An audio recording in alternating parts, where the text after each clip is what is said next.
They gave him 18 rehabs, a movie, a guest house, and unconditional love, and it still ended in blood. If you really loved me, you wouldn't leave. That sentence has trapped more families than any locked door ever could. It sounds romantic, loyal, devoted.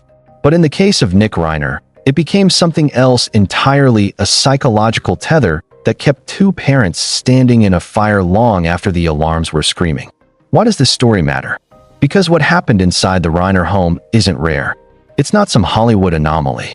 It's a pattern playing out quietly in homes across the country. Parents, spouses, partners believing that love means endurance, no matter the cost. And hey, raise the uncomfortable question: at what point does devotion stop being love and start becoming self-destruction? People knew the Reiner name. They knew Rob Reiner, the director, the public figure. They knew his wife, Michelle Reiner. They knew they had a son who struggled. Addiction, rehab, relapse, repeat. That part wasn't hidden. What people didn't see was the slow erosion, the private negotiations, the ultimatums that never held, the boundaries drawn in pencil and erased by tears. Hey, race, what no one talks about in celebrity families: the pressure to fix the narrative. 18 rehab attempts. Let that number settle. 18 different efforts to rescue someone spiraling. Facilities across multiple states. Treatment programs costing tens of thousands per month. Therapists. Interventions. Reset after reset after reset. Every time, there was hope. Every time, there was a promise. Every time, there was one more chance. And every time, the cycle restarted. Now, hey, race the contradiction that should make you pause. In 2015, Rob and Nick collaborated on a film called Being Charlie. It was framed as art imitating life, a father and son processing addiction through storytelling. They toured together. They spoke publicly about healing, redemption, recovery. But years later, Nick would reportedly admit he wasn't sober during that period. Think about that. While the public watched a redemption arc unfold on red carpets and press tours, the private reality was unraveling behind the curtain. So what keeps parents standing there? It's not blindness. It's not stupidity. It's not denial in the way people casually throw that word around. It's hope weaponized. When someone you love says, "If you leave, they'll be homeless," what do you do? When they say, "If you don't help me, they'll spiral," how do you turn your back? When every boundary feels like you're pushing your child toward disaster, how do you hold the line? Hey, race the truth that almost no one wants to say out loud. Unconditional love and unconditional proximity are not the same thing. You can love someone and not let them live in your house. You can love someone and refuse to finance their chaos. You can love someone and step away. But culturally, we blur those lines, especially with family, especially with a child. And that's where the trap begins. Because once love becomes leverage, once devotion becomes obligation, the power dynamic flips. The person in crisis no longer fears consequences because someone is always there to cushion the fall. Hey, race the rehook you need to hold on to. What if staying wasn't saving him? What if staying was preventing the only thing that could have changed him? That question haunted this family long before tragedy ever struck. And it's the question that turns this from a celebrity headline into something far more disturbing. Because the Reiners weren't just funding treatment. They were rewriting their own limits. They built a guest house on their property so Nick could stay close. Close enough to supervise. Close enough to intervene.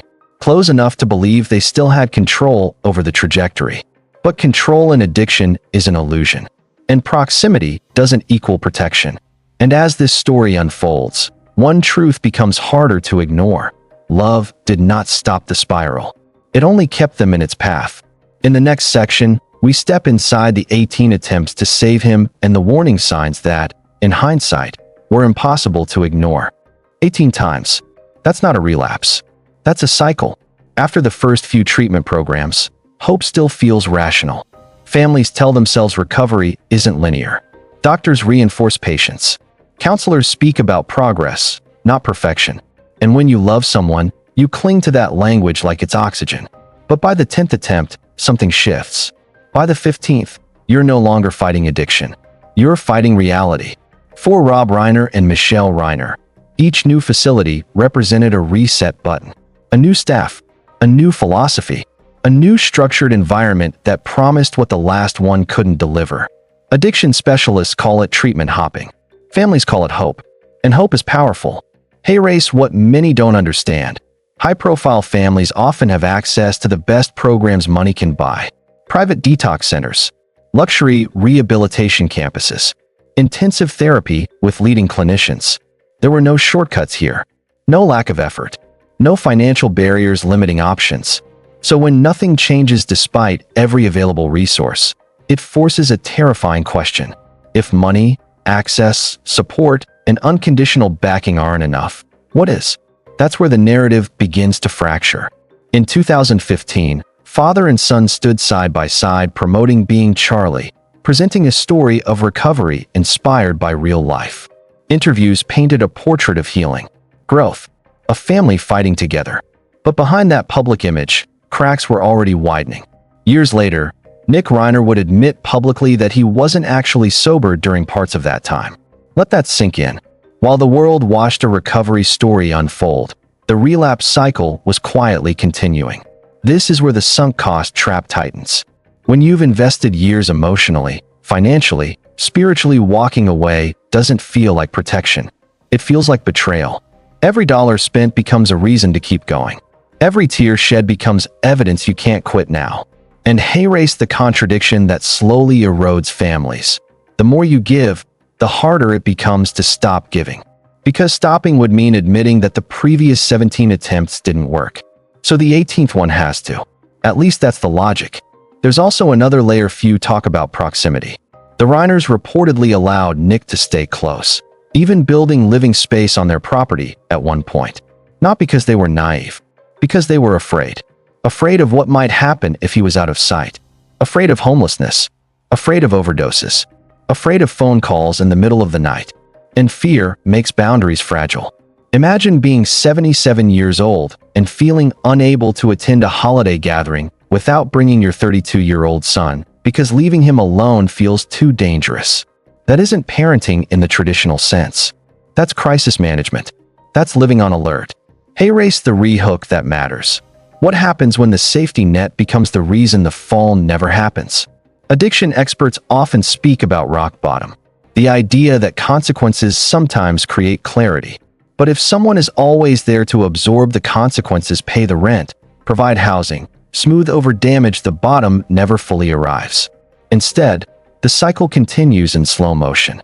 Every relapse followed by regret. Every regret followed by forgiveness. Every forgiveness followed by another attempt. And hey race the hardest part. None of this was irrational from a parental perspective.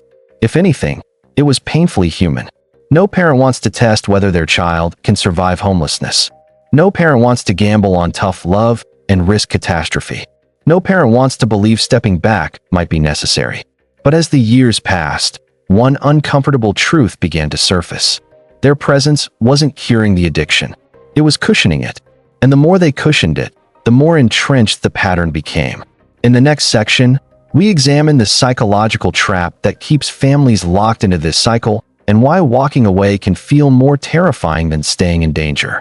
My feeling has always been that whether it's alcohol or drugs or gambling or sex, whatever the thing it is that you are doing to excess is usually based on self-medication, because there's some issues that you have that you're trying to ease the pain of. Hey race, where this story stops being about celebrity and starts being about psychology.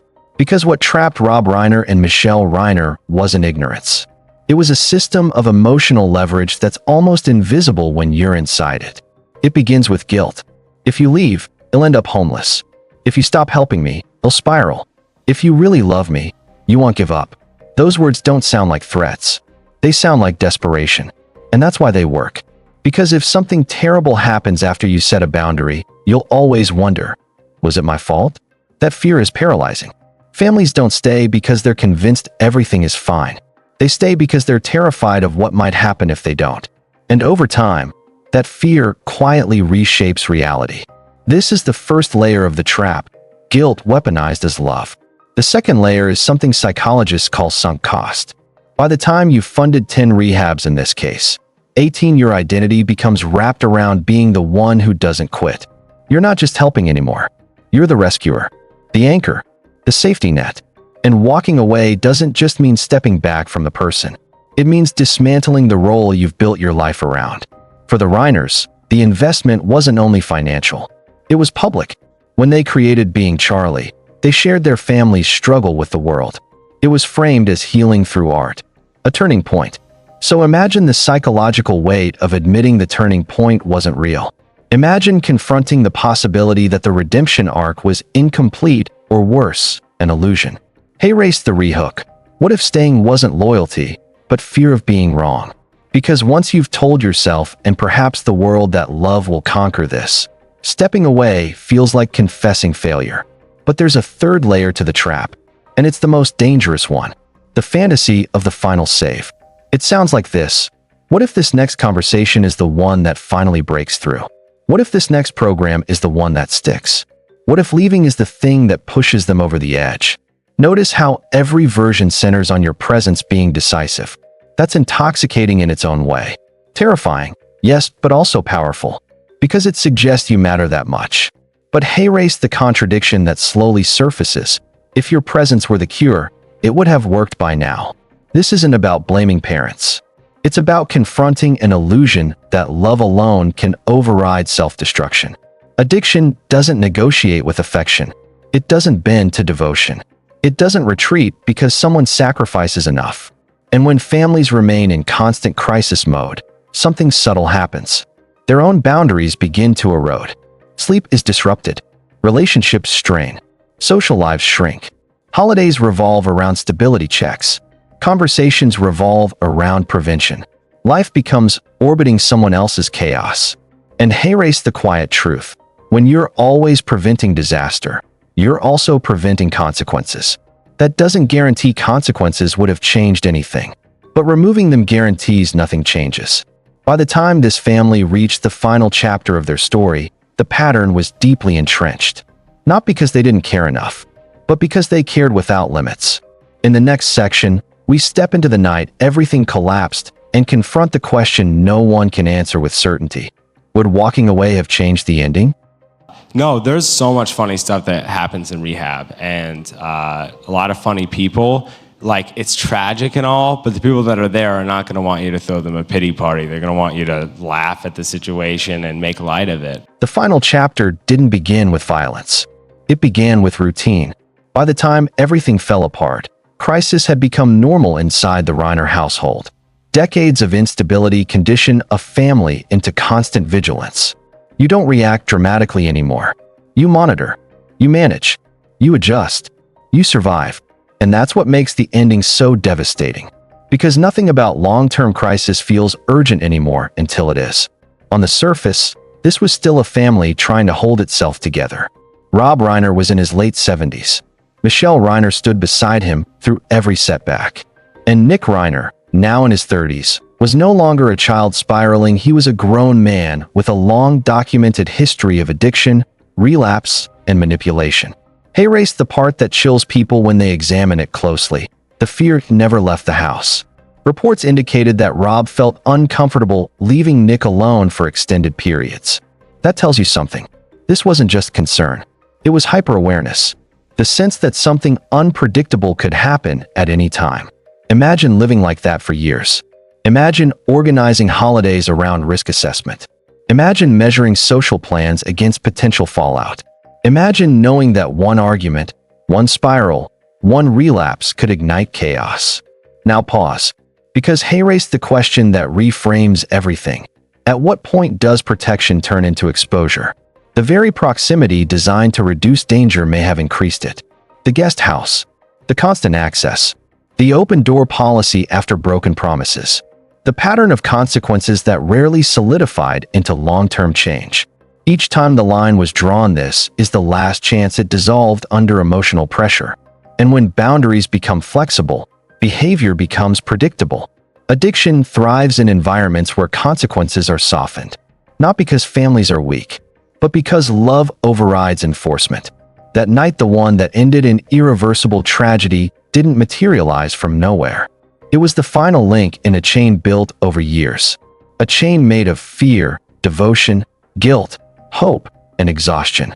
They race the rehook that investigators and observers still wrestle with.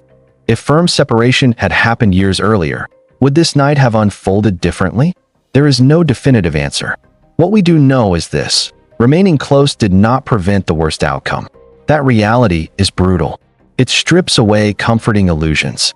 It forces a reckoning not just with one family's tragedy, but with the cultural myth that constant presence equals safety. Because presence without accountability isn't protection. And when crisis becomes normalized, warning signs lose their urgency. People adjust to volatility.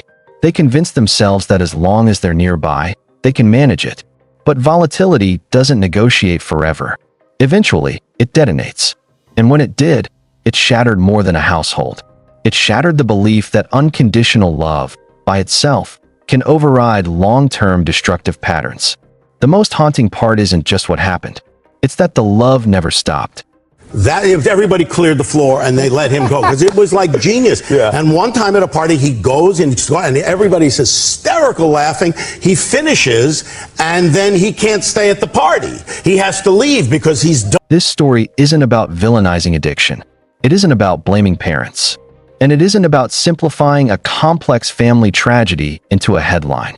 It's about confronting a dangerous misconception. We are taught that leaving equals abandonment. That stepping back equals failure. That love must endure everything to be real. But the Reiner tragedy forces a harder truth into the light. Devotion without limits can place you directly in harm's path. Love is powerful, but it is not omnipotent. It cannot substitute for accountability. It cannot override personal responsibility. It cannot cure someone who refuses to change. What makes this case so unsettling is not just the violence. It's the years leading up to it. The effort, the money, the public advocacy, the film, the interviews, the chances 18 of them. Every visible sign of a family that refused to quit. And still, it ended in devastation. The lingering question isn't whether they loved enough. It's whether loving differently with firmer boundaries, with distance, with irreversible consequences might have changed the trajectory. We will never know. But what we can examine is the pattern. Because somewhere, in another home, someone is hearing the same sentence. If you really loved me, you wouldn't leave. And they are standing in a fire, convincing themselves that endurance equals salvation. This story suggests something far more sobering. Sometimes survival requires stepping out of the flames, even when the person you love refuses to follow. If you enjoy in-depth coverage of the stories shaping celebrity culture and entertainment, don't forget to like, comment, and subscribe to stay connected for the next big story.